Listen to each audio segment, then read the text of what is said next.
Hi readers. This blog post is an emotional appeal rather than an opinion piece. As you must have guessed from the headline of this post that this blog is going to be more about animal rights. It is also about reflecting on the ugly trend of pet abandonment emerging as people are surrendering pandemic pets to shelters, now that restrictions are slowly getting lifted and people are heading back to their new normal lives. Let's first understand what I mean by pandemic pets. So, what essentially was a byproduct of pandemic is that there was a rise in pet adoption/purchasing during the pandemic. However, as COVID-19 restrictions are being eased and people head back to offices for their jobs, the pets being adopted during the pandemic, the so-called pandemic pets, are being returned to shelters. Here, we need to acknowledge the fact that the pandemic still looms large, thus, the actual pet returns number would be much higher once the pandemic approaches its end and in the post-pandemic phase.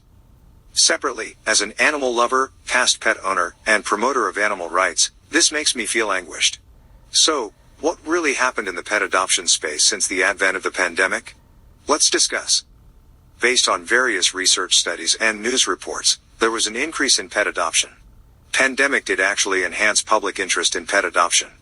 According to a study conducted in May 2021, there was an increase of global interest in pet adoption immediately after the World Health Organization declaration of the pandemic. The study conducted a Google Trends search using keywords related to pet adoption. Relative search volume, RSV, was scored between 0 and 100 for the lowest and the highest, respectively. Top countries contributing to the data set included Australia, the United States, Canada, New Zealand, the United Kingdom, Singapore, the Philippines, and Malaysia. From 2015 through 2020, the observed global RSV for the categories of pet, dog and cat adoption peaked between April and May 2020, the early epidemic phase of the pandemic. Interestingly, the interest in cat adoption remains sustainably high, somewhere 8 months on in the pandemic, possibly reflecting the feline acclimation to indoor living. The study concluded that the global interest in pet adoption surged in the early phase of the pandemic but not sustainably. Now that we might be approaching the end of the pandemic, or most importantly transitioning towards an equally deadly endemic phase, global concern would be on more or less transmissible variants countered through vaccine trials targeting various variants as time progresses. However, that's a separate topic for another blog. Some news reports suggested that there was an increase in pet returns due to misjudgment on the part of pet owners regarding pet ownership costs. This data is specific to Ontario, Canada. So, what really increased pet adoption application rates? During the beginning of pandemic, people were self-isolating and working from home. The pandemic provided a window and presumably the best time to get a new pet and, for many, it was their first time doing so. The pet adoption applications have soared since the pandemic hit.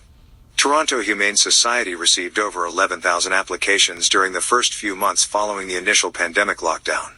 Similar spikes in pet adoption interest was noted by Action Volunteers for Animals, etc. On the one hand, Credit Canada, a federal agency providing credit counseling, reported an increase in clients with debt issues who are new pet owners. Major cost heads for owning a pet is the fixed or rather sunk costs involving purchase or adoption fees for a pet. Then there are variable costs such as veterinary visits, training, grooming, pet sitting, dog walking, and monthly food bills. Some pet owners may also choose to purchase pet insurance, $30 per month for cats and $40 per month for dogs. This is an overhead cost but very much recommended as you never know when that unexpected emergency visit to veterinary center comes up. On the other hand, for pets, sudden changes in lifestyle of the owner and separation resulted in higher rates of separation anxiety. On the contrast, not every news is negative. There's mixed news coming from the United States. On the one hand, new data survey released by the American Society for the Prevention of Cruelty to Animals suggested that overwhelming majority of pets, 90% dogs and 85% cats, acquired during the pandemic remain in their homes and people are not returning pandemic pets in large quantities. That said, there are reports that U.S. dog shelters are struggling with pet returns after pandemic adoption boom. In Canada, the picture looks very grim. Although the pandemic pets emerged as a lifesaver to many Canadians during COVID-19 isolation, the shelter numbers, i.e. pet returns, are also increasing exponentially. The shelters are now reporting overcrowding. In closing, pet owners, first time or second time or whatever time, need to be more aware of the important elements involved in buying pets such as pet budgeting, monthly cost estimation, for approximately 10 years on average, etc. Thus, having more time at home does not make everyone pet ready. Doing detailed research before pet adoption or buying is required to reduce pet abandonment. Pet owners need to deeply think about post-pandemic pet care and educate themselves about the different breeds, dog exercise requirements, dog size, pet temperament, and sociability, to name a few. In simple words, pet ownership is a big responsibility and should not be taken lightly. We all collectively must be more vigilant and responsible for our actions.